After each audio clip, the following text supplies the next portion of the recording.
Brought to you by V-Guard, co-powered by Sensodyne and Vimal. ಬಾಯಲ್ಲಿ ಹೇಳಿ ಕೇಸರಿ. Co-sponsored by Saptagiri NPS University. Valmiki ನಿಗಮದ ಹಗರಣದಲ್ಲಿ ಒಂದು ವಿಕೆಟ್ ಬಿದ್ದಿದೆ. ವಿಪಕ್ಷ ನಾಯಕ ಆರ್ ಅಶೋಕ್ ಅವರು ವಾಲ್ಮೀಕಿ ನಿಗಮ ಹಗರಣಕ್ಕೆ ಸಂಬಂಧಪಟ್ಟಂತೆ ಮಾತನಾಡಿದ್ದಾರೆ. ಸದ್ಯಕ್ಕೆ ಒಂದು ವಿಕೆಟ್ ಬಿದ್ದಿದೆ. ಮುಂದಿನ ದಿನಗಳಲ್ಲಿ ಏನಾಗುತ್ತೆ ಅನ್ನೋದನ್ನ ಕಾದು ನೋಡಿ.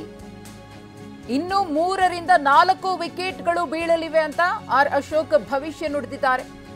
ವಾಲ್ಮೀಕಿ ನಿಗಮದಲ್ಲಿ 187 ಕೋಟಿ ಅವ್ಯವಹಾರವಾಗಿದೆ. ನಾಗೇಂದ್ರಗೆ ಹೋಗಿರೋದು 20% ಮಾತ್ರ. ಸಿಎಂ ಅಂಡ್ ಗ್ಯಾಂಗ್ 80% ಲೂಟಿ ಮಾಡಿದೆ. ಅದಕ್ಕಾಗಿಯೇ ಸಿಎಂ ರಾಜೀನಾಮೆಗೆ ಪಟ್ಟು ಹಿಡಿದಿದ್ದೇವೆ. ಸದನದಲ್ಲೂ ಕೂಡ ನಮ್ಮ ಹೋರಾಟ ಮುಂದುವರಿಯಲಿದೆ ಎಂದಿದ್ದಾರೆ ಆರ್ ಅಶೋಕ್. ಕೋಲಾರದಲ್ಲಿ ಮಾತನಾಡಿದ್ದಾರೆ.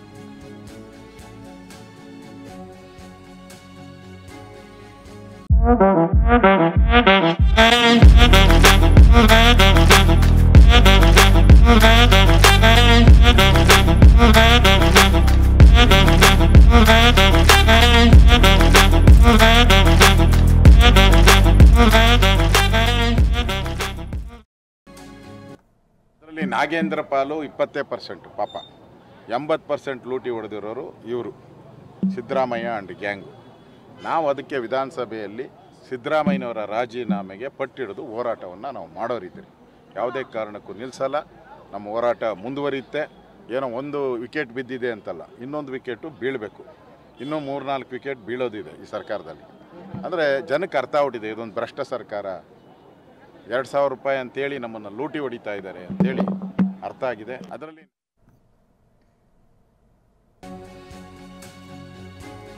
ರಾಜ್ಯ ಸರ್ಕಾರ ತೆಲಂಗಾಣಕ್ಕೆ 5 ಕೋಟಿ ಹಣವನ್ನ ಕೊಟ್ಟಿದೆ.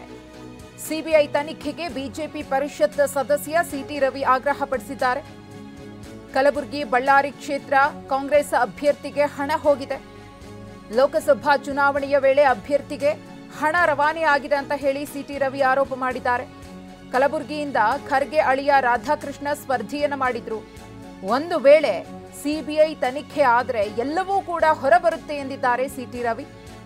ನಿಗಮದ ಹಗರಣದಲ್ಲಿ ಈವರೆಗೆ 11 ಜನರ ಬಂಧನವಾಗಿದೆ.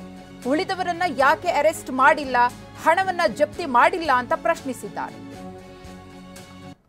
187 ಕೋಟಿ ರೂಪಾಯಿ ವಿವಿಧ ಖಾತೆಗಳಿಗೆ ಜಮಾ ಆಗಿ ನಕಲಿ ಖಾತೆಗಳಿಗೆ ಹೋಗಿದೆ ಅನ್ನುವಂಥ ಆರೋಪ ನಾವು ಸಲ್ಲಿಸಿದ ನಂತರವೂ ಇದುವರೆಗೂ ಇಲಾಖೆ ರಿಕವರಿ ಮಾಡಿಕೊಂಡಿರ್ತಕ್ಕಂಥ ಹಣ ಕೇವಲ 14 ಕೋಟಿಯ ಅಷ್ಟು ಮಾತ್ರ. 187 ಕೋಟಿಯಲ್ಲಿ 14 ಕೋಟಿಯಷ್ಟು ಮಾತ್ರ.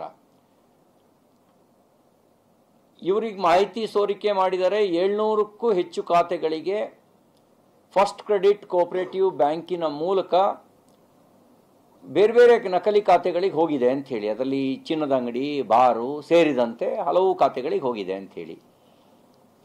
ಆ ಎಲ್ಲ ಖಾತೆಗಳ ಮತ್ತು ಖಾತೆದಾರರನ್ನ ಮೇಲೆ ಏನು ಕ್ರಮ ತಗೊಂಡಿದ್ದೀರಿ? ಅಲ್ಲಿಂದ ಹಣ ರಿಕವರಿ ಮಾಡೋ ಕೆಲಸ ಆಗಿದೆಯಾ? ಇದು ಯಾವುದಕ್ಕೂ SIT ಹತ್ರ ಉತ್ತರ ಇಲ್ಲ.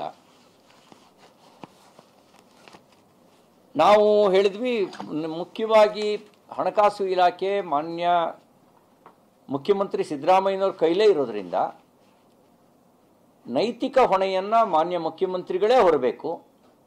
ತಮ್ಮ ಇಲಾಖೆಯ ವ್ಯಾಪ್ತಿಯ ಒಳಗಡೆನೆ ನಡೆದಿರ್ತಕ್ಕಂಥ ಬಹುದೊಡ್ಡ ಹಗರಣ, 100ಕ್ಕೆ 100ರಷ್ಟು ಹಣವನ್ನು ವರ್ಗಾಯಿಸಿ ಲೂಟಿ ಮಾಡಿರ್ತಕ್ಕಂಥ ಹಗರಣ. ಈ ಹಗರಣದಲ್ಲಿ ನಿಮ್ಮ ನೈತಿಕತೆ ಪ್ರಶ್ನೆ ಬರೋದ್ರಿಂದ ನೀವು ಹೊಣೆ ಹೊರಬೇಕು ಅಂತ ಹೇಳಿದ್ವಿ. ಮುಖ್ಯಮಂತ್ರಿಗಳು ವಿಷಯಾಂತರ ಮಾಡ್ತಾರೆ, ಆದರೆ ಇದುವರೆಗೂ ಈ ನೈತಿಕತೆಯನ್ನು ಯಾರು ಹೊತ್ಕೋಬೇಕು ಅನ್ನೋದ್ರ ಬಗ್ಗೆ ಮುಖ್ಯಮಂತ್ರಿಗಳು ಉತ್ತರ ಕೊಟ್ಟಿಲ್ಲ.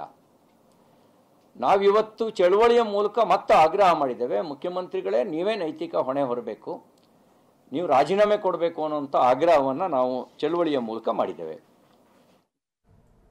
Brought to you by V-Guard, co-powered by Sensodyne and Vimal.